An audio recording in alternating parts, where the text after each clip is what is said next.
deixa de ser violento. Acho que isso fica para um Gandhi, né? E olha lá, né? Para alguém muito evoluído.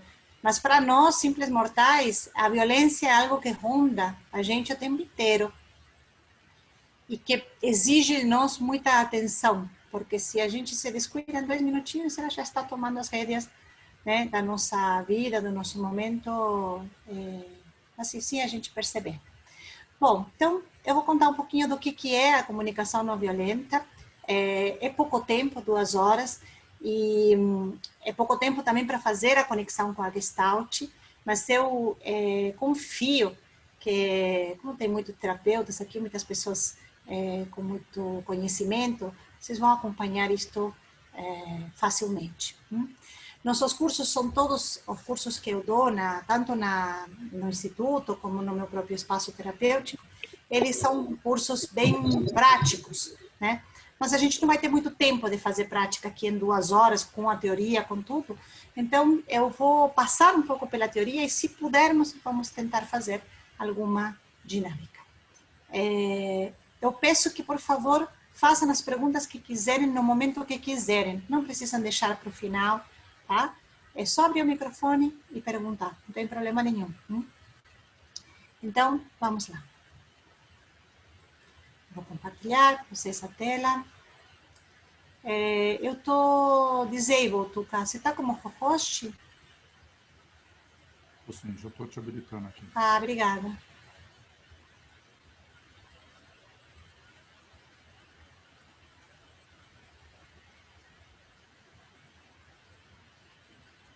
Você pode checar? Obrigada. Bom, comecei colocando essa imagem de uma dança, né? Porque Marshall Rosenberg, que é o criador da comunicação não violenta, tem uma frase no livro dele que eu gosto muito, que diz assim: por que caminhar se podemos dançar? Que é bastante gestáltico, né? Para que caminhar, ou por que caminhar se podemos dançar? Então, a CNV é uma dança conosco, é uma dança com o outro, é uma dança com os desafios que o ambiente traz, sim? É uma dança com nossas expectativas, é uma dança, é um movimento, né, de regulação o tempo todo. É muito mais do que uma técnica de comunicação. Mas eu vou começar contando um pouquinho da história da comunicação não violenta. Vamos lá. Esse senhor aqui é Marshall Rosenberg. Ele nasceu em 1934, em Ohio, mais especificamente na cidade de Detroit, nos Estados Unidos. Morreu recentemente, há 5 anos. E ele nasceu em Detroit, que é uma cidade conhecida mundialmente pela indústria automobilística, mas uma cidade também conhecida pela violência. É a cidade mais violenta dos Estados Unidos. Ela é uma cidade conhecida pela violência racial, violência étnica. Os grupos étnicos afrodescendentes, caucasianos, ou, dito mais comumente, negros e brancos, brigavam, lutavam, disputavam espaço, reconhecimento, respeito, nessa época em que ele vivia lá em Detroit. E ele conta umas cenas bem interessantes da vida dele, quando ele era pequeno, basicamente 2 cenas. Uma cena em que ele quer ir para a escola, de pequenininho, e a mãe dele não deixa ir. Não deixa ir um dia, não deixa ir 2, não deixa ir 3, não deixa ir uma semana. E aí ele, depois de grande, sabe que nessa semana houve uma matança, houve uma massacre de pessoas na rua. Isso deixa ele muito marcado. E tem uma outra cena na vida dele, de criança também, que ele chega na casa dele e ele fala para a mãe que ele era chamado na escola, do apelido das crianças, tinham colocado um apelido para ele, que era Yenkele.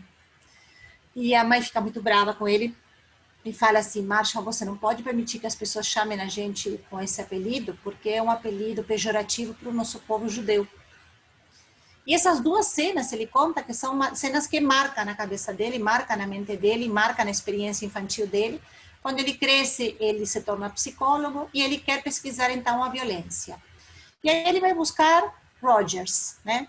Abordagem centrada na pessoa. Acho que a maioria de vocês está já familiarizado com Rogers, né? Mais uma abordagem também fenomenológica, uma abordagem dentro da psicologia humanista. O que muita gente não sabe é que Rogers foi nominado para o Prêmio Nobel da Paz pelos seus estudos em não violência. Então, Marshall vai buscar Rogers para fazer a sua tese de PhD e começa, então, a fazer sua pesquisa qualitativa. Começa a querer ouvir as pessoas a respeito da violência. Por favor, vocês podem me contar o que vocês vivenciam aqui, né, sobre a vida de vocês, sobre a violência que vocês têm no dia a dia, sobre o que as famílias de vocês sofreram e por aí vai. E as pessoas não contavam. As pessoas não contavam. Disfarçavam, enrolavam, contavam pela metade, mas a informação não era suficiente. Então, Marshall se dá conta que há uma resistência, que as pessoas não querem falar do assunto, que algo lhes impede de ser totalmente transparentes e abertas com o tema da violência nesse lugar. E eu, quando penso nessa cena, sempre trago uma cena nossa, mais atual, uma cena recente da última eleição aqui no Brasil, quando, em um momento de polarização, independentemente de que lado você votou, não importa, eu também sou argentina, eu não voto no Brasil, então não importa, não estou falando aqui de política, mas a gente viu pessoas excluindo pessoas na família, você sendo excluído do grupo de WhatsApp, dizendo com quem que eu vou passar o Natal, né? Enfim, não podendo abrir o seu voto ou abrir a sua opinião política porque havia violência. Violência falada, violência explícita. Então, imagine uma cidade onde a violência era física, se você se manifestava de um lado, se manifestava do outro, então as pessoas não queriam falar. E aí ele fala assim, bom, ele pensa, como que eu vou fazer a minha pesquisa se as pessoas não falam? E aí ele pensa, com quem será que as pessoas falam? E aí ele pensa, e tem alguns personagens com quem a gente fala, né? O cabeleireiro é um deles, sim? Nós psicólogos sabemos que as pessoas contam mais para o cabeleireiro do que para a gente. E o outro personagem é o taxista. Então, Marshall pega um carro e trabalha de taxista durante 1 ano, escutando as pessoas. E da escuta dele como taxista, surge a sua pesquisa. Ele vai se basear, então, na orientação de Rogers, ele vai se basear na sua pesquisa clínica, e ele vai ter como grande orientação, digamos assim, ideológica, né, filosófica, a linha de diálogo do Martin Buber. Eu imagino que todo mundo esteja familiarizado, mas se não estiverem, eu vou ser bem sucinta, né? Martin Buber é um filósofo também, judeu, começo do século passado, que escreveu um livro baseado, né, na sua própria criação, na sua própria formulação, chamado Eu, Tu. Ele escreveu vários, mas o Eu, Tu é o mais famoso. E em Eu, Tu, ele formula uma relação dialógica, a famosa relação dialógica que a gente estuda na faculdade de psicologia, na qual ele formula, então, uma possibilidade de relação entre as pessoas de eu, tu, eu, tu, eu, tu, sim? Ou eu, isso, eu, tu, ou eu, isso. E na CNV nós vamos ver que é muito importante estarmos atentos a essa relação eu-tu.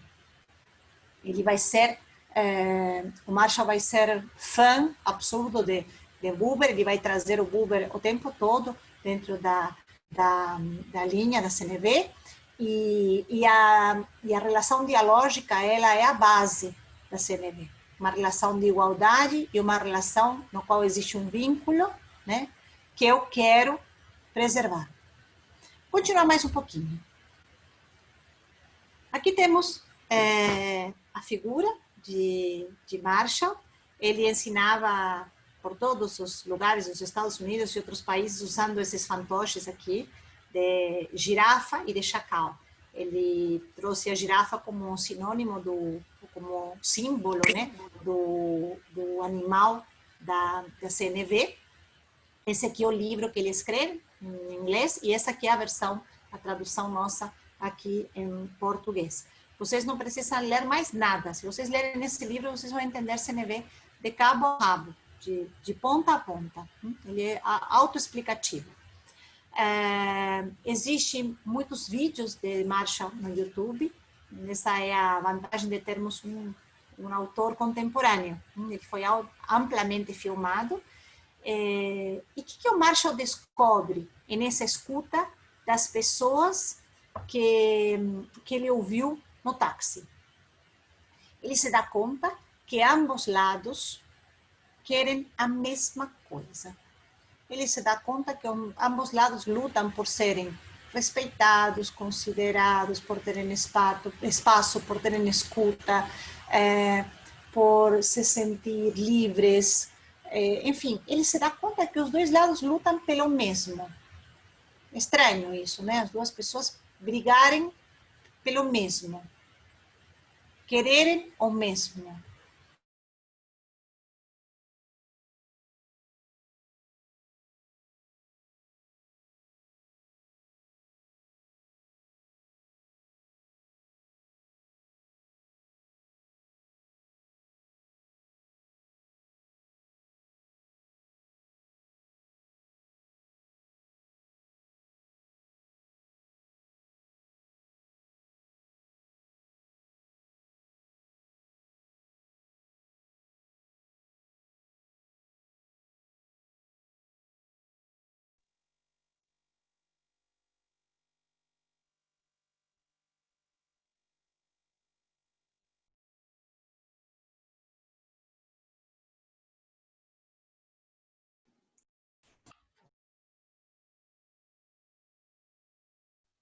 Bom, seguimos.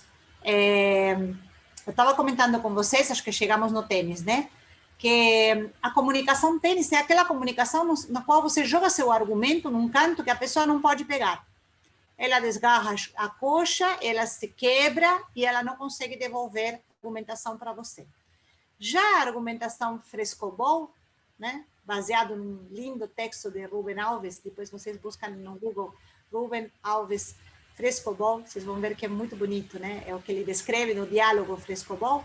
É exatamente isso. Como que eu posso me comunicar com o outro de maneira tal que ele me devolve a bola e eu devolvo para ele? E nos mantemos conectados nesse ir e vir da bola. E o barato é exatamente esse, é que a bola não caia, é que a conexão não caia. Então, o CNV não é uma metodologia para derrubar o outro na comunicação.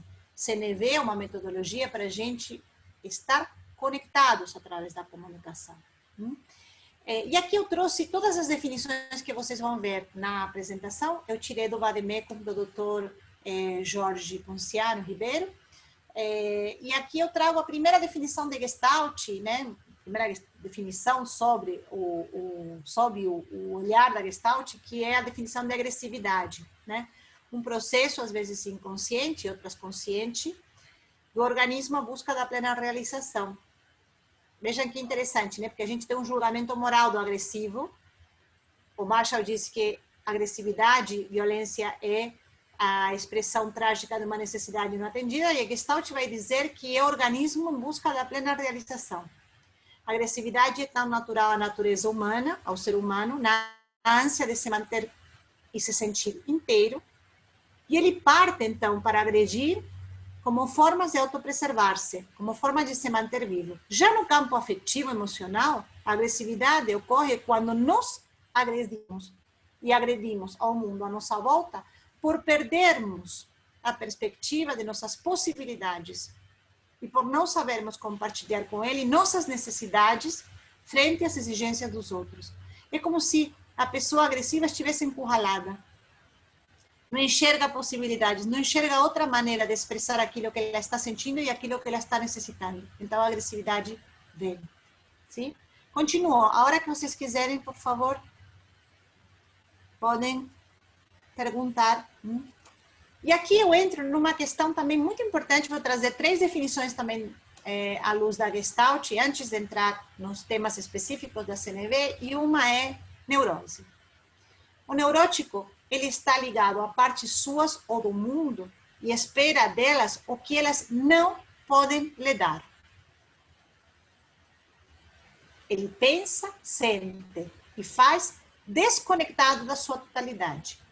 Então, vemos aqui uma pessoa fragmentada, não integrada, que não se conecta com partes delas. Então, podemos pensar que ele não está aware, ele não está consciente das suas necessidades, e ele está esperando, então, que o mundo, o externo, lhe forneça a satisfação da necessidade que ele tem neste momento. Por outro lado, no outro lado, temos, na outra polaridade, temos um ser responsável, um elemento super importante na Gestalt também. E a responsabilidade é a capacidade de se encontrar com o outro na diferença, incluir-se na existência do outro e cuidar de si no outro e com o outro, em um intercâmbio de existências à procura de uma essência comum. E nós vamos ver que em CNV a responsabilidade é fundamental. E vamos ver que a maneira que a gente tem de sair da neurose e de encarar a responsabilidade, assumir a responsabilidade, vai ser através da ferramenta do diálogo, que é entregar minha palavra para o outro e receber a palavra do outro, sabendo que a única coisa que torna duas pessoas iguais é a aceitação da diferença existente na presença viva de ambas. Não é aceitar e não é negar a palavra do outro. É aceitar que o outro tem o direito de ser diferente de mim e somente a palavra do outro aceita e experienciada pode tornar as diferenças iguais. Sim? Então, existe aqui uma questão de liberdade, que nós vamos ver depois, que é: eu não aprendo CNV para manipular o outro. Eu não aprendo CNV para que o outro faça o que eu quero. Eu aprendo CNV para aumentar significativamente a minha possibilidade de expressar sem violência o que eu necessito. Seguimos um pouquinho mais? Sim? Se estiver indo muito rápido, muito confuso. Quais são os pilares da CNV? Basicamente são dois. Primeiro, a escuta empática. E segundo, a expressão autêntica. Sim? A minha escuta não é qualquer escuta, é uma escuta empática do outro e de mim mesmo, do que eu necessito, o que a gente chama de autoempatia. E, no outro pilar, a expressão autêntica. Os famosos 4 passos da CNV, que vocês vão ver em tudo quanto é lugar que fala de CNV. E, neste caso, é aprender a observar, a expressar o sentimento, a identificar e expressar a necessidade e a formular claramente um pedido. Normalmente, o que fazemos são julgamentos, mais julgamentos, em forma de sentimento, confundimos necessidades com estratégias, vou explicar isso mais para frente, e em vez de pedidos fazemos exigências.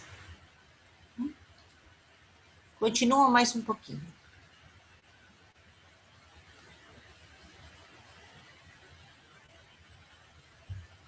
O que seria então um ato de violência? Não importa se a violência é de palavra ou se a violência é uma violência física extrema. O organismo se desregula quando se exigem dele forças e habilidades para as quais não está preparado. Sim? Trata-se de uma violência a seus limites. Autorregular-se significa respeitar a totalidade funcional do organismo, olhar-se e comportar-se como um todo organizado e eficiente, privilegiar as necessidades que gritam dentro de nós para ser saciadas ou satisfeitas, olhar-se como uma pessoa inteira no mundo, amar o corpo como a casa na qual habitamos, prestar atenção aos infinitos pedidos de socorro que o corpo emite e pensar que o alimento pode ser encontrado sempre dentro da própria pessoa, sem perder seu aspecto relacional no mundo. O que a Gestalt nos diz? A Gestalt nos diz: nós nos desregulamos em um ciclo de contato, nos desregulamos em uma necessidade que não atendemos e tendemos a buscar essa regulação, tendemos a buscar essa satisfação. Quando somos muito neuróticos, vamos tentar buscá-la fora de nós, exigindo que alguém nos dê. Mas a Gestalt nos diz que a autorregulação nos permite encontrar dentro de nós tudo aquilo que precisamos. E este é um elemento importante dentro da comunicação não violenta, porque quando ensinamos comunicação não violenta, para qualquer pessoa, dizemos a ela que a responsabilidade por atender suas necessidades é dela. Tiramos ela do lugar infantil, em que o outro precisa me dar, e levamos ela a um awareness adulto, em que ela busca seus próprios recursos, seu autoapoio.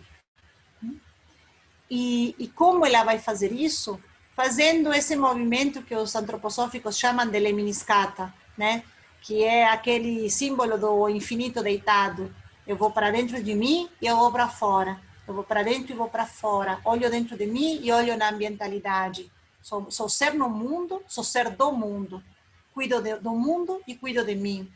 Estou numa posição dentro e estou numa posição fora. Não é excludente. Não estou dentro ou fora. Estou simultaneamente passando por dentro de mim e por fora. Por mim e pelo outro. Por mim e pelo ambiente. Isso é Gestalt. Continuo um pouquinho mais. Quais são os 4 passos da CNV na prática? Muitas vezes, quando a gente começa a dar essa palestra é muito técnica, tá? É palestra para profissionais de psicologia. Quando a gente dá essa palestra, esses cursos para as pessoas que não são psicólogos, nossa linguagem é muito mais leiga. Mas eu vou trazer aqui um caso normal, comum, de qualquer um. Aliás, um caso casualmente de uma mãe de adolescentes. Ou casualidade. Eu tenho 52 anos, tenho 2 filhos, um de 16, um de 18. E a mãe de adolescente surta um sábado. Sim? Ela grita: outra vez esses moleques aqui? Quantas vezes eu tenho que dizer que não aguento essa desordem? Já falei, não sou sua faxineira. Temos uma pessoa aqui sacada, totalmente desregulada, com muita raiva, sim? Porque encontra na ambientalidade uma cena que não lhe dá tranquilidade, que não satisfaz nesse momento as suas necessidades. Se ela seguir os 4 passos da CNV, ela, ao invés de falar uma frase como esta, que está cheia de interpretação e de julgamento, ela vai começar por observar qual é o fato, né, a realidade, a cena real que provoca em mim esta raiva. A cena que desperta em mim esta raiva. E eu vou ver o que aconteceu.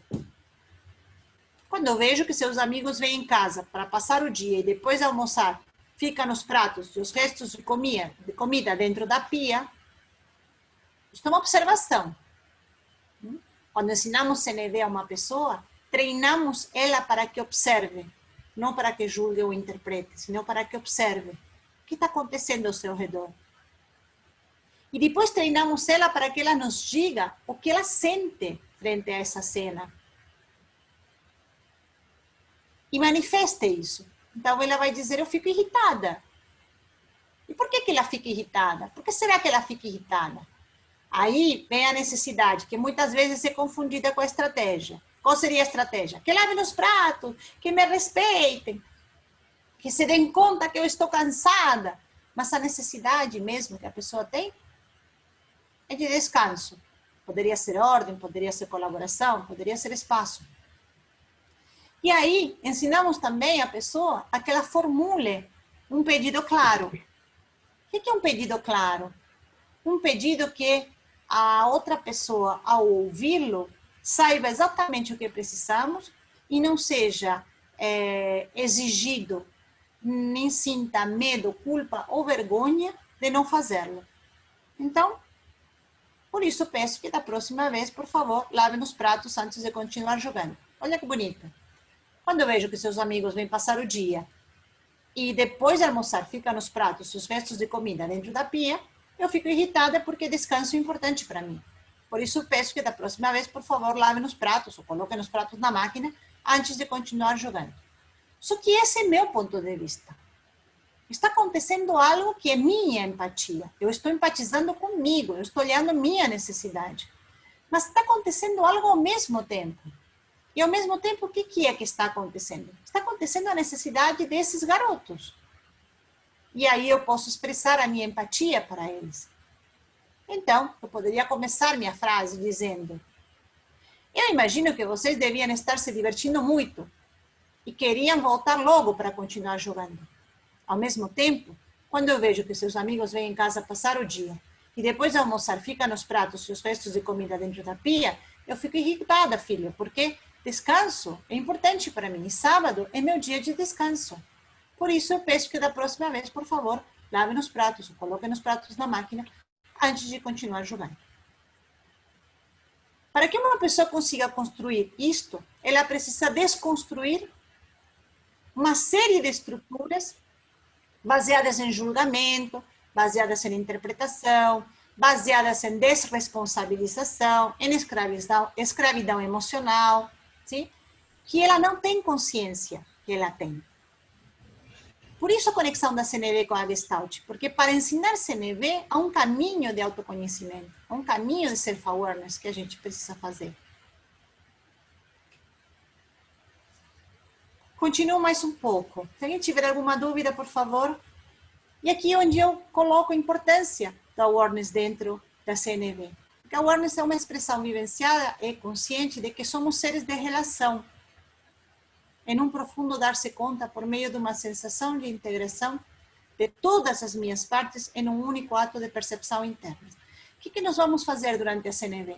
O tempo todo, as emoções vão dizer para a gente: algo está acontecendo. Nós vamos perceber que estamos sentindo algo, que muitas vezes não sabemos nem nomear. Vamos aprender a nomear essas emoções. E depois vamos dizer: que necessidade será que está por trás dessa emoção? Que necessidade não atendida? E na minha experiência, de muitos anos dando aula de CNV, eu percebo que a maior parte das pessoas não tem alfabetização emocional, não consegue, na verdade, nomear as suas emoções. Vocês devem saber, os que são psicólogos aqui, muitas vezes a gente pergunta para a pessoa: como você está? E ela traz um repertório assim, tipo, bem, mal, péssima, ótima. E nós temos que começar a dizer: ótima como? Péssima como? Me diga como você está e não vale dizer bem ou mal. Bem especificamente como? Para que a pessoa comece a identificar esse repertório de emoções que ela não conhece. Sim? E uma vez que ela conhece essas emoções, quais são as necessidades que estão por trás? Na minha experiência de dar aula de CNV há muitos anos, eu percebo que as pessoas não conhecem suas emoções. E quando as conhecem, tomam conhecimento delas, às vezes no curso, e dão risada, falam: nossa, não sabia que eu tinha uma necessidade de espontaneidade. Nossa, luto é uma necessidade? Tem necessidade de luto? Quando elas têm necessidades, que elas...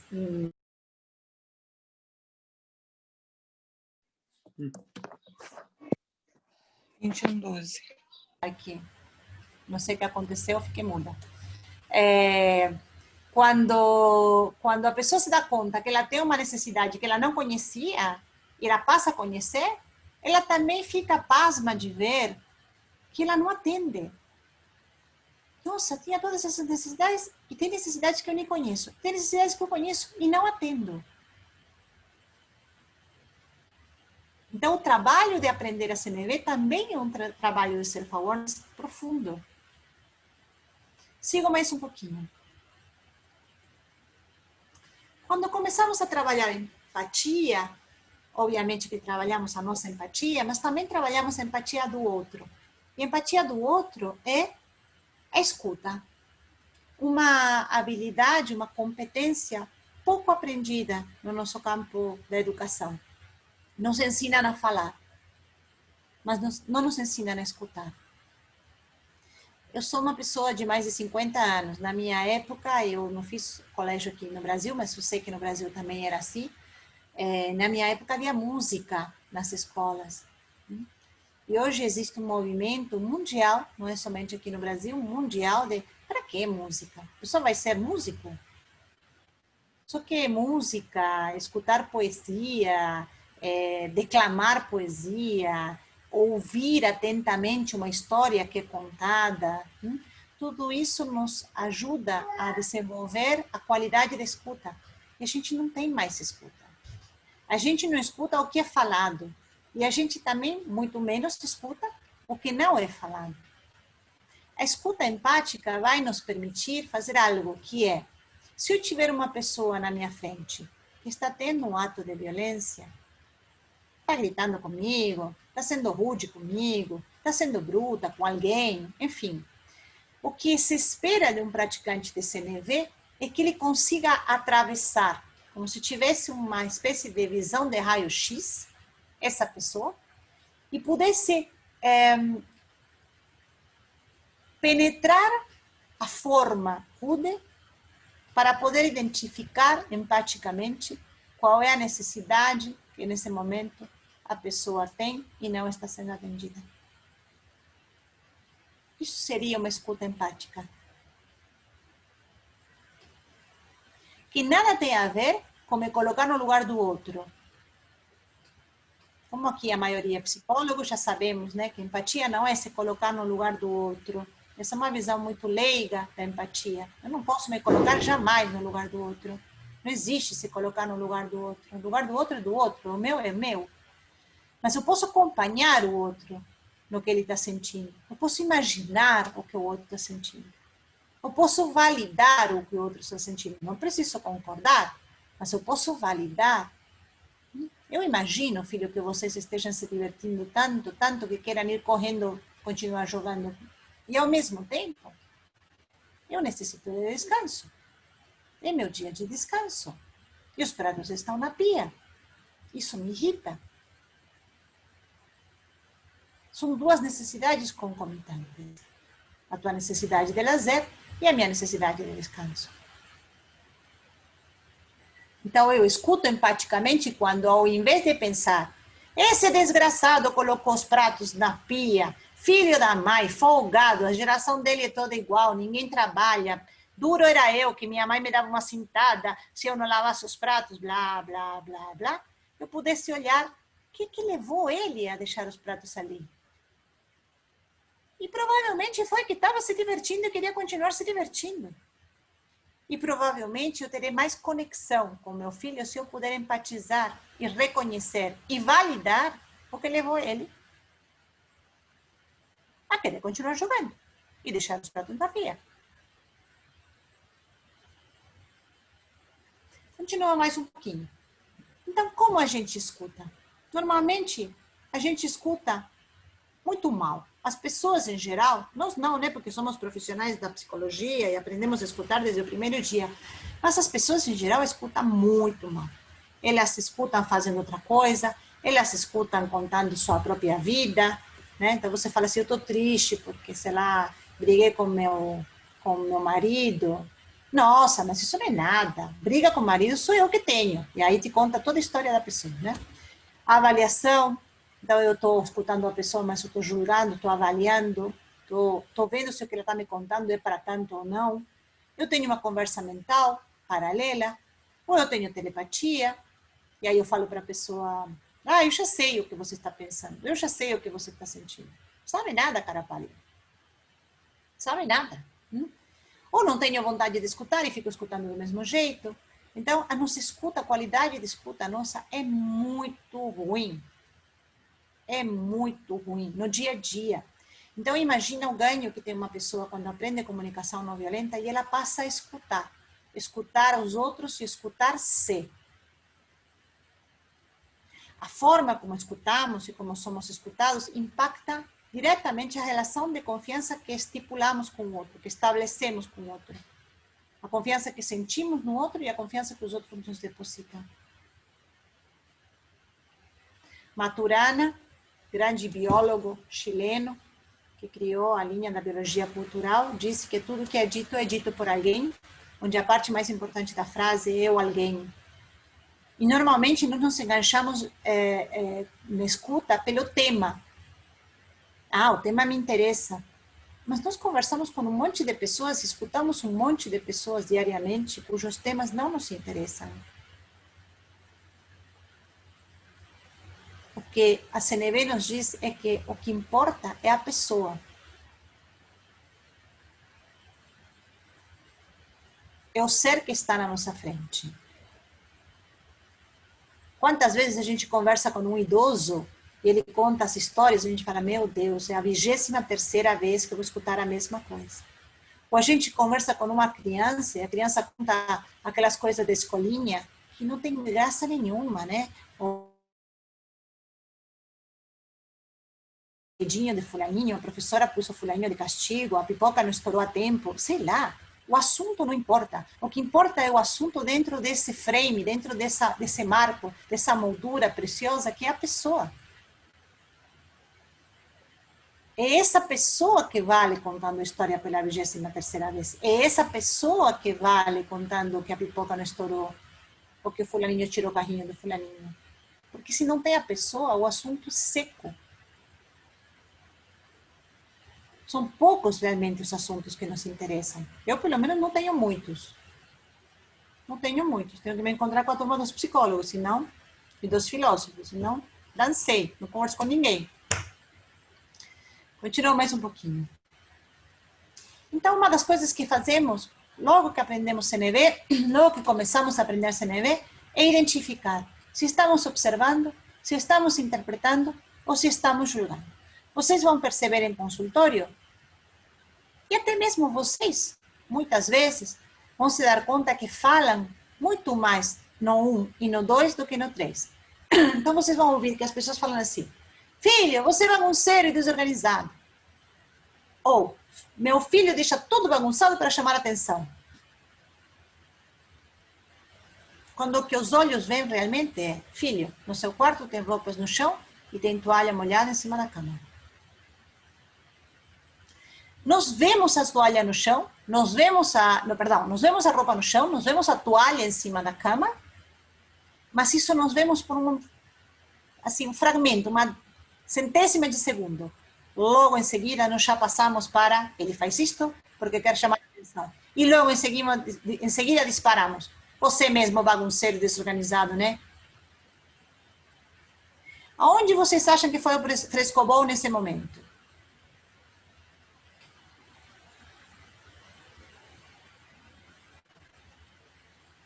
Então, quando as pessoas questionam o assunto violência, há muita violência quando você chama alguém de bagunceiro e desorganizado.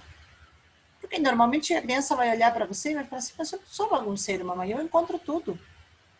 Ou a clássica, esse quarto está cheio de bagunça. E a criança vem e fala para a mãe assim, não é bagunça, mamãe, é brinquedo.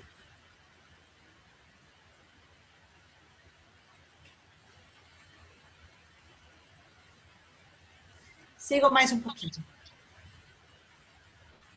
Meu chefe é um déspota. Meu chefe intimida as pessoas para ter mais poder. Sim, tá bom, mas o que seu chefe faz? É isso, ele intimida as pessoas para ter mais poder. Sim, mas o que ele faz? Depois de muito treino, ele consegue dizer, ele levantou a voz na reunião, ele bateu na mesa, ele chamou uma pessoa de idiota. Ah, agora estamos entendendo o que ele fez. Quantos desentendimentos há pela gente não ter treinado a observação? É ir direto para a interpretação, é ir direto para o julgamento. Então, primeiro passo da CNV é distinguir o que é um julgamento, o que é uma interpretação e o que é uma observação.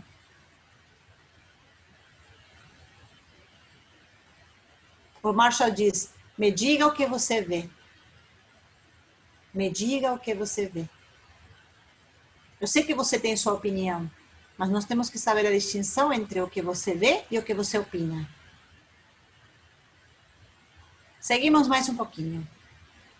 Uma coisa que fazemos em CNV também é ensinar as pessoas a identificar suas emoções. E nós, como Gestalt terapeutas, temos uma ferramenta fortíssima, que é o corpo. Poder situar as pessoas no aqui e no agora, fazendo com que elas saibam distinguir o que elas sentem, o que elas querem nesse momento, sim? E identificar no corpo quais são as emoções que surgem. É muito interessante porque nós damos CNV em empresas, damos CNV em grupos escolares, damos CNV para pais, damos CNV, tudo quanto é lugar, não necessariamente grupos terapêuticos. Sim? Aqui no Instituto damos para psicólogos, mas fora do Instituto a gente dá para pessoas que não têm nada a ver com a psicologia. E é muito interessante porque pedimos para elas se colocarem de pé. Quando eram nos cursos presenciais, elas se colocaram de pé frente a uma placa que tinha o nome da emoção, como se fosse uma espécie de constelação. Elas se conectavam com essa placa, né, que tinha o nome da emoção, raiva, medo, tristeza, alegria. Aqui agora, na parte online, né, no mundo online da pandemia, ministrar as aulas online que temos feito, a gente tem projetado essas palavras. E é muito interessante, porque em pouquíssimos minutos, em menos de 2 minutos, a pessoa consegue conectar-se, por exemplo, com a raiva. E eu pergunto, e o que você sentiu? E ela traz, as minhas mãos se fecharam, senti calor, minha mandíbula se travou, meu coração disparou, minha respiração se agitou. E o que você sentiu quando você teve medo? Eu tive uma retração do corpo para trás, minha perna começou a tremer, minha temperatura começou a gelar, meu coração disparou, diferente da outra vez. Tristeza, o que você sentiu? O que disse seu corpo? Eu tive vontade de cair no chão, eu tive vontade de sentar, eu tive vontade de deitar, eu tive um peso no ombro. Eu comecei a sentir o olho lacrimejar, eu senti um nó na garganta. Alegria. Nossa, eu senti uma vontade de pular, senti uma vontade de levar os braços, senti leveza. Isto, gente, em menos de 10 minutos, passamos por todas as emoções e a pessoa consegue identificar no corpo cada uma delas. É muito lindo isto. E depois, elas começam a ampliar o seu repertório.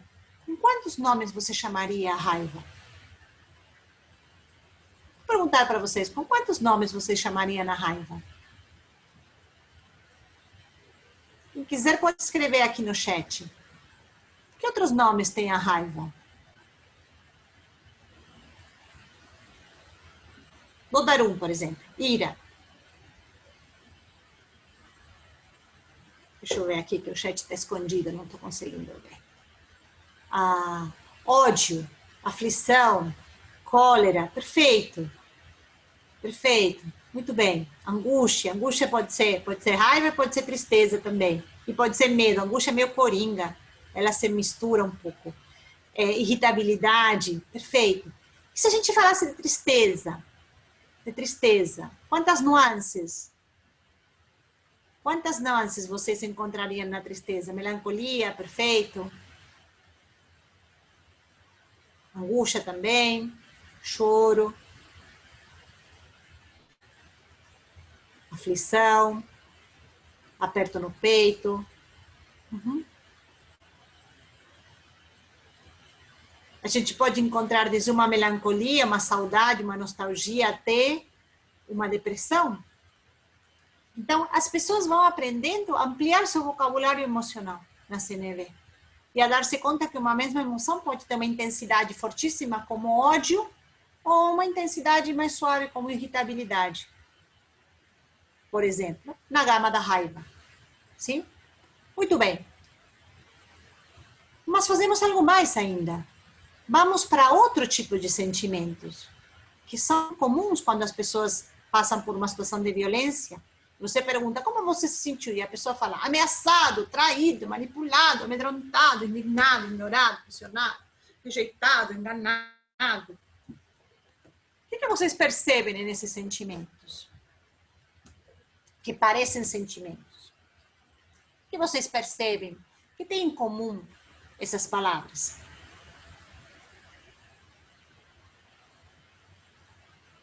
Além de ser feias, pesadas, etc., elas têm algo em comum. Deixa eu ver se alguém coloca aqui no chat. Trazem negatividade. Aqui a Cláudia colocou o outro.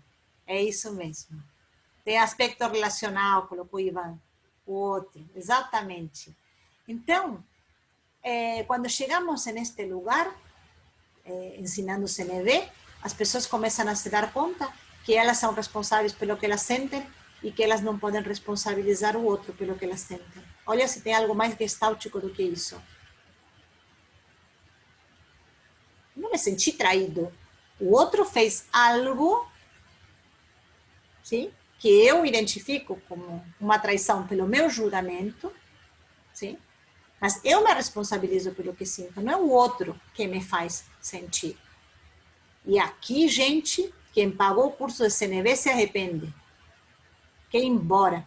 Fala, como assim? Eu não vou poder culpar o mundo do que eu estou sentindo? Não, não vai dar. Não vai dar para você culpar o mundo pelo que você está sentindo. Aqui surge uma reviravolta no curso. Até aqui íamos bem. Mas quando chegamos nesses sentimentos, e eu vou ter que me centrar realmente no que eu sinto, e não no que o outro me faz sentir, o curso toma uma guinada muito interessante. Porque eu não deixo, né? Não quero deixar o poder sobre. Marsha fala muito sobre isso, né? O poder sobre, o poder com. Eu não quero deixar o poder sobre. Sigo mais um pouquinho. Sentimos tudo isto, Anderson disse, nessa hora Sartre surge. Não importa o que fizeram com você, o que importa é o que você faz com o que fizeram com você. Perfeito, exatamente. Exatamente, Anderson. Obrigada pela contribuição. E neste momento, então, a gente começa a discutir necessidades. Necessidades. O que necessitamos para viver? O que necessitamos para viver? Para a Gestalt, necessidade é algo que surge do sujeito com o ambiente, como algo que deve preenchê-lo aqui e agora. A não satisfação de necessidades quebra a autorregulação pela qual a pessoa se sente inteira no mundo.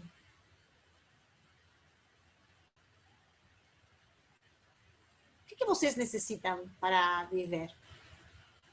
Deixa eu ver, vou fazer uma brincadeira com vocês. O que vocês necessitam para viver?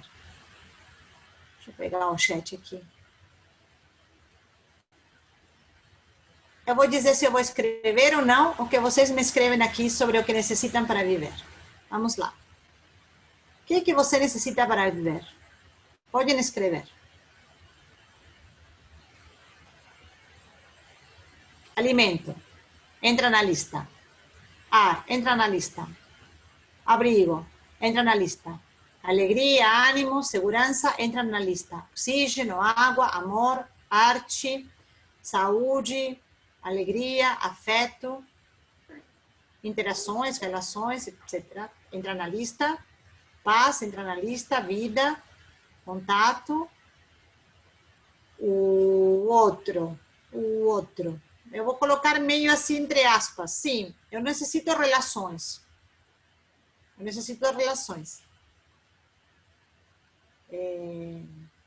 Trocas. Sim. Afeto. Sim. O que mais?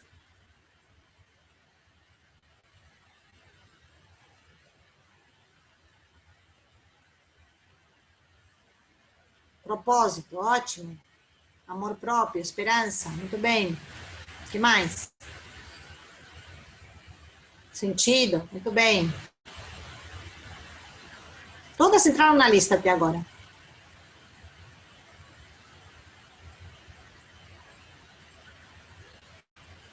Dinheiro. Não necessito de dinheiro. A Paloma vai olhar para mim e vai falar assim, como que eu necessito de dinheiro? Desafio. Não sei se eu necessito de desafio. Eu me desafio para quê? Para me realizar? Pergunto para Daniele. Pertencimento. Sim, pertencimento sim. Dinheiro não. Desafio só se for para me realizar. Desenvolvimento, sim.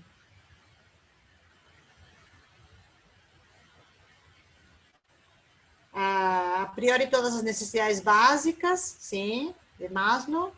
Desafio para me realizar, perfeito, Daniela. Então, desafio não, necessito realizar-me. Autorrealização. Perfeito. Por que eu não coloquei desafio e não coloquei dinheiro? Vou perguntar para a Paloma, que pôs o dinheiro. Dinheiro, para que você quer dinheiro, Paloma? Pode abrir o microfone. Agradeço que você tenha colocado dinheiro, porque assim a gente pode aprender um pouco mais. Para que você quer dinheiro, Paloma? O dinheiro, ele é um meio que a gente tem para comprar as coisas básicas como alimento, Então, moradia, então, o dinheiro é uma necessidade ou a moradia é uma necessidade? a moradia. O alimento também. Sim. O dinheiro é uma estratégia. Pode ser que eu tenha a moradia e tenha o alimento e não precise de dinheiro. Então, o dinheiro fica mais como uma ferramenta. Exatamente. Entendi. Exatamente. Exatamente. Então, é uma estratégia para atingir uma necessidade, mas não é uma necessidade em si. Tá? E aqui é muito importante isto, porque geralmente confundimos necessidades com estratégias. Então, eu posso querer descansar. Meu descanso é deitar e ler um livro. Para outra pessoa, descansar pode ser correr, pode ser fazer exercício, sim? Meu lazer pode ser ver um filme. Para outra pessoa, o lazer pode ser caminhar no parque, sim? Lazer e descanso são necessidades. Caminhar no parque, ler o livro, ver o filme, são estratégias. Quer dizer que cada um de nós vai atingir suas necessidades, vai satisfazer suas necessidades de uma maneira particular. Geralmente, o conflito acontece quando discutimos as estratégias. E geralmente nos entendemos e nos conectamos quando nomeamos as necessidades.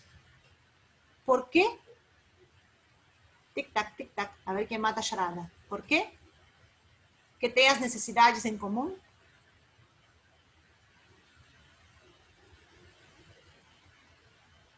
Deixa eu ver se alguém coloca. Curiosa aqui. Todos temos. Muito bem, Ivan. As necessidades, para ser necessidades, são universais. Perfeito, Ivan. Então, de novo, voltando para o conflito em Detroit, a maneira em que um grupo ou outro queria que fossem satisfeitas as suas necessidades de respeito, de consideração, de espaço, de escuta, de autonomia, eram particulares de cada grupo.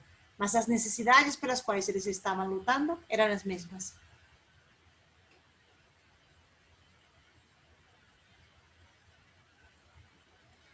Seguimos um pouquinho mais?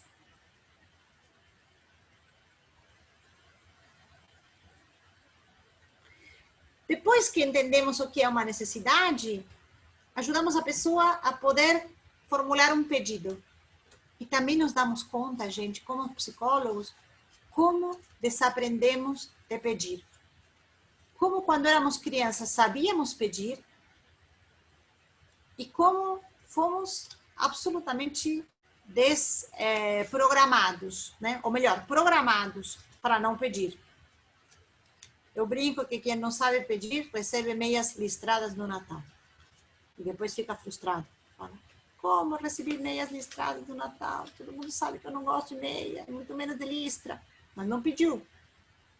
As crianças sabem pedir muito bem. As crianças sabem pedir excelentemente. Que era a boneca, que tem o patins, que tem a saia azul, não pode ser vermelha, tem que ter bolinha. A criança sabe pedir. O adulto não sabe mais. É qualquer coisa. É de qualquer jeito. Tudo está bem. Ou tudo não está bem, mas eu não o digo. Então, através da CNV, ensinamos as pessoas a pedirem especificamente, de forma afirmativa, não negativa. Então, eu peço o que eu quero, não o que eu não quero. Faço pedidos possíveis. Sempre deixo o outro livre para me atender. Se um pedido gera no outro sensação de medo, culpa ou vergonha, se eu faço um pedido que é culpógeno, eu não estou fazendo um pedido, eu estou fazendo uma exigência. Por exemplo, eu quero que você me ame. Eu quero que você me respeite. Isso não é um pedido. Isso é uma exigência, porque eu não sei o que você quer que eu faça para que você se sinta respeitado. Eu não sei o que você quer que eu faça para que você se sinta amado. E do outro lado vem uma frase. Mas você já me conhece. Você já deveria saber. Eu estou vendo uns risadinhas ali. Não sei se porque já ouviram isso ou porque já falaram isso. Mas não precisam dizer, tá bom? Eu estou com 2 monitores aqui. Enquanto eu estou passando a apresentação, eu estou vendo algumas caras.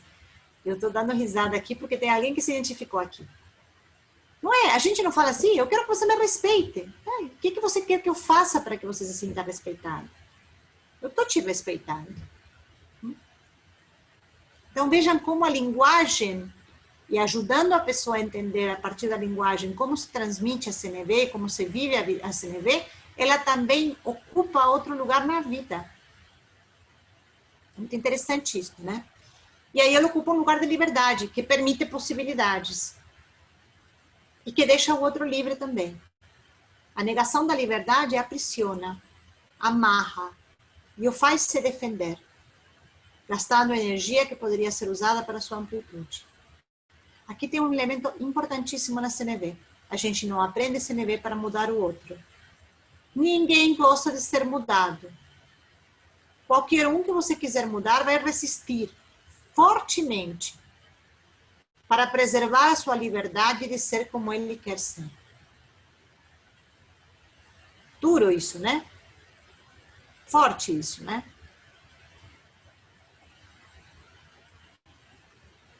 Então, essa linha última, que seja atendido de livre vontade, é fundamental. Eu posso te pedir algo. Eu posso pedir para Papai Noel, mas o Papai Noel vai trazer se ele quiser. Não é garantia que eu peço para o Papai Noel traz. Muito bem, seguimos um pouquinho mais.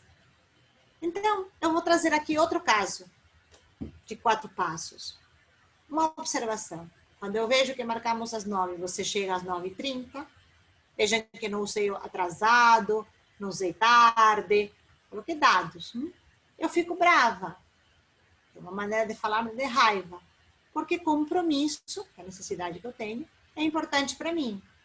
Por isso eu te peço que combinemos um horário que você possa cumprir, ou você me avise quando não puder chegar a tempo, para que eu possa marcar outro horário com o cliente. Então, lembra do exemplo da mãe? Trouxe outro exemplo aqui. Só para a gente juntar as partes que a gente estava comentando anteriormente. Sigo mais um pouquinho. Marshall fala muito de estágios emocionais. Eu gosto muito desta parte do livro. É uma parte que muitas pessoas desistem de ler.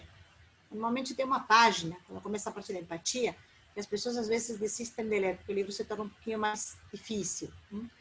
E depois dessa parte da empatia, vem essa parte dos estágios emocionais. Eu gosto muito desta parte, porque ele disse que nós passamos por estágios emocionais, de um estágio mais maduro a um estágio mais livre.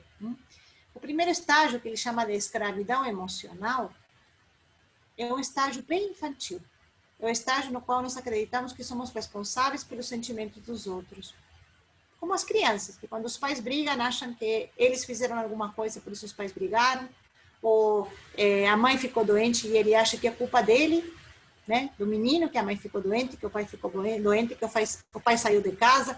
A criança se sente culpada, muitas vezes, né? Do que acontece ao seu redor. Então, essa escravidão emocional é um lugar muito infantil e emocional de eu achar que eu sou responsável pelo sentimento do outro. Eu tenho que fazer algo para tirar o outro da tristeza, para tirar o outro da raiva, ou eu causei isto no outro. Sim? Aí essa pessoa vai fazer terapia, ou começa um curso de CNV e não pratica muito, enfim, começa os primeiros passos do autoconhecimento, e aí vai para o outro lado, outra polaridade. Agora ele não é mais culpado de nada, agora ele vai para a adolescência emocional, se torna um ranzinza. Você está sentindo isso? O problema é seu. Eu não sou mais responsável pelos seus sentimentos. Pega aquela oração gestáltica do Fritz Perls, né? Eu sou eu, você é você. Eu não estou aqui para satisfazer as suas necessidades, você não está aqui para satisfazer as minhas, e por aí vai, de uma forma muito errada. Então, agora, eu sou um rancinza emocional. Se você sente qualquer coisa, eu não me importo. O problema é seu. Você que se vire com seus sentimentos. Eu não fiz nada e não tenho que fazer nada. É um lugar muito adolescente, muito rebelde. A outra polaridade. E depois eu vou para um lugar maduro, que o Marshall vai chamar de libertação emocional, que é quando a gente assume realmente a responsabilidade por nossas intenções e ações. Quando respondemos às necessidades dos outros por compaixão ou conexão, nunca por medo, culpa ou vergonha. Então, respondemos aos outros não porque nos vamos sentir culpados, ou porque temos medo, ou porque temos vergonha, mas porque temos conexão com o outro, porque temos verdadeira compaixão. Não satisfazemos nossas necessidades a custas de outros. E também afirmamos claramente o que necessitamos, de forma que deixe claro que estamos empenhados em que necessidades dos outros também sejam igualmente satisfeitas. Então, as nossas e as dos outros valem igual. Bonito isso, né? Sigo mais um pouquinho.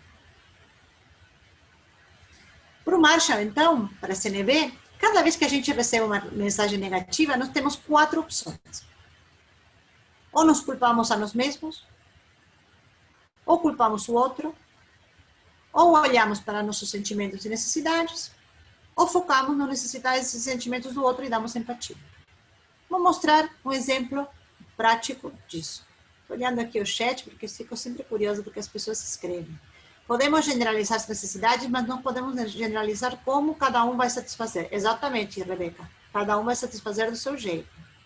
Tá? É muito engraçado, Rebeca. Eu tenho um exemplo pessoal, que eu sempre conto nos cursos, que uma vez eu fui trabalhar com o meu irmão. Nós somos irmãos, trabalhamos juntos. Ele morou muito tempo na Espanha, e agora ele mora na Argentina faz 6 anos. Ele voltou para a Argentina, 6, 7 anos. E a gente fez um trabalho numa empresa uma vez, um trabalho muito difícil. Saímos, sentamos num táxi, eu estava esgotada, ele também. Aí eu falei assim: nossa, Jorge, eu estou morta. Ele: eu também, necessito descanso. Ele: eu também. Eu falei: quando eu chegar na sua casa, quando eu fico em Buenos Aires, eu fico na casa dele. Quando eu chegar na sua casa, eu vou tomar um banho e eu vou para a cama dormir. E ele do outro lado falou assim: quando eu chegar na minha casa, eu vou pegar a bicicleta e vou fazer 30 quilômetros. E para mim esse é o exemplo mais absurdo de duas pessoas atendendo a mesma necessidade de formas diametralmente opostas. Porque se eu fosse pegar a bicicleta, eu faria 1 quadra e morreria de um ataque cardíaco aquele dia. E ele ia fazer 30 quilômetros para descansar. Se esse momento ele falasse para mim: não, vem comigo, vamos lá na bicicleta. Ou eu falasse: não, não sai, já está tarde, fica aqui, vamos descansar. Provavelmente a gente teria um conflito. Então a necessidade é universal, mas a forma de cada um é muito particular, como cada um atende essa necessidade.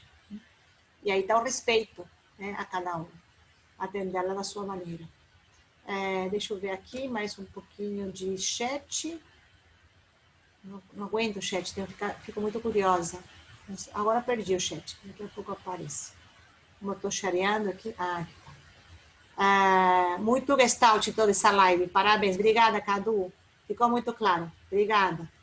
Bom, vamos ver então o exemplo. Posso culpar o outro, posso culpar a mim, posso focar em meus sentimentos ou nos sentimentos do outro. Então, vamos supor que um casal quer ir no restaurante.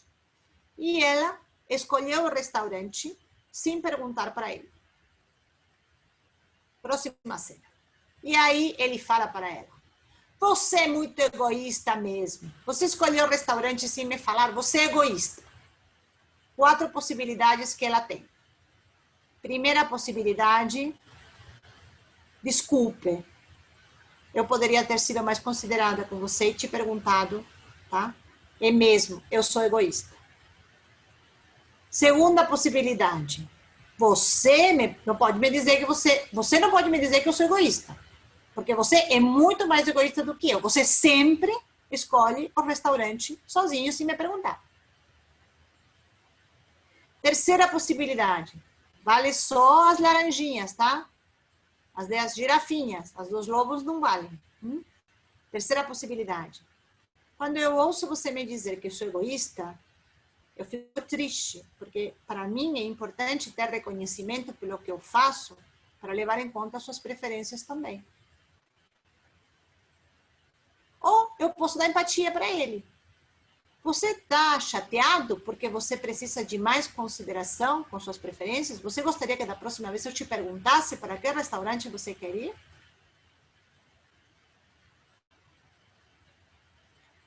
Outro exemplo. Também um casal e o problema são as férias. Ah, não, esse aqui não é das férias, desculpa. Esse aqui é da disponibilidade. Tenho vários exemplos de casal. Esse aqui é da disponibilidade. Então, ele vem e fala para ela: não posso contar com você. Tanto faz ele ou ela, tá? Culpar a nós mesmos. Oi, desculpe. Tem razão. Eu deveria estar mais disponível para você. Ou culpa o outro. Você não fala o que eu quero que eu faça, você não me diz, você quer que eu adivinhe? Você quer que eu esteja disponível e você nem me diz o que você quer que eu faça? Então, joga a bola para mim, joga a bola para ele, ou entra na CNV. Quando eu ouço você me dizer que não pode contar comigo, eu fico chateado, porque nossa parceria é importante para mim. Ou eu dou empatia. Você está chateado porque você precisa que eu esteja mais disponível para você? Você quer me dizer o que eu posso fazer para que você sinta que você pode contar comigo? Cada um com suas palavras, tá? Porque muitas vezes quando a pessoa entra em CNV, me diz que fica um pouco artificial. Eu digo que sim, que no começo fica um pouco artificial. Porque a gente tem que pensar muito bem. Mas à medida que a gente vai praticando, vai ficando mais natural. É como quando a gente aprende um idioma novo. Eu estou 32 anos no Brasil, ainda não aprendi português. Sigo um pouquinho mais. Quais são os benefícios que eu vejo de trazer CNV para o consultório e de trazer CNV para o cliente? Seja que o cliente faz um curso, ou seja que você vai introduzindo. Você faz um curso e você vai introduzindo dentro do consultório. Que ele entenda as suas emoções, que ele identifique suas necessidades, que ele possa formular pedidos, que ele possa fazer observações claras ao invés de julgamentos e interpretações, né? Que ele possa assumir a responsabilidade pelo que ele está sentindo ao invés de jogar a culpa no outro. Quer dizer, todo o caminho da CNV que é muito gestáltico. Que benefício o seu cliente teria se ele trouxesse a linguagem da CNV para a vida dele? Muitos. Mas eu destaquei alguns aqui. O primeiro, eu acho que é se expressar com maior assertividade. Ter um melhor manejo das suas próprias emoções, com um próprio autoapoio. Ter uma maior administração de conflitos. Maior e melhor administração de conflitos. Poder fazer melhores conexões com pessoas no trabalho, poder melhorar o clima onde ele trabalha, poder melhorar feedbacks que ele dá mais eficientes no trabalho. E hoje o trabalho é motivo de muito estresse, de muita descompensação emocional nas pessoas, né? Agora que o trabalho entrou na casa das pessoas, aí que terminou de estragar a coisa, né? Benefícios para o cliente também, mais autoconhecimento. E também mais reconhecimento. Eu me autoconheço e também me reconheço, me conheço novamente. Tem um microfone aberto? Obrigada, obrigada. Quais são os benefícios para você aprender CNV? Obviamente, ferramenta poderosa para os seus clientes, sem dúvida nenhuma. Trazer isto para os seus clientes é fundamental, para eles terem os benefícios do slide anterior. Também ter um instrumento maior seu de autoexpressão. Poder ter um maior conhecimento das suas próprias necessidades como cuidador. E nós que somos cuidadores, muitas vezes cuidamos de todo mundo, menos de nós mesmos. Então, a gente fica muito atento às necessidades de todo mundo e pouco atentos às nossas próprias necessidades. Um aumento do exercício da empatia. E eu acho que CNV hoje é um tema atual e necessário pelas polaridades políticas, né, pelas polarizações políticas, pelo grau de hostilidade que as pessoas vivem, né, da irritabilidade, pelo grau de agressividade nas redes sociais, né, a maneira que as pessoas se expressam de uma forma assim, totalmente sem filtro. Então, acho que é um tema muito atual e necessário, porque ou a pessoa explode ou a pessoa engole sapo. Ela não consegue ainda, se numa ferramenta e se numa maneira autoconsciente de se comunicar, trazer uma expressão autêntica sem se ferir ou ferir o outro. Sim? E aqui entra uma questão de cuidado, que aí eu trago de novo uma definição do Ponciano. Cuidar do outro não pode querer dizer não cuidar de si mesmo. E cuidar de si mesmo não pode querer dizer não cuidar do outro. Cuidar de si é também ser capaz de, não obstante nossa dor e nossa fraqueza, estender as mãos para o outro e ajudá-lo na subida para a qual sente que não tem mais força. Gestalt é uma forma de cuidar do outro e não somente uma forma de pensar. O Anderson coloca aqui, vejo que a CNV é muito importante em indivíduos que utilizam bastante os mecanismos de retroflexão, voltam contra si a energia que deveria ser liberada para o meio e a deflexão, uma vez que ajudaria esses clientes a enfrentarem no meio sem esquivas. Perfeito.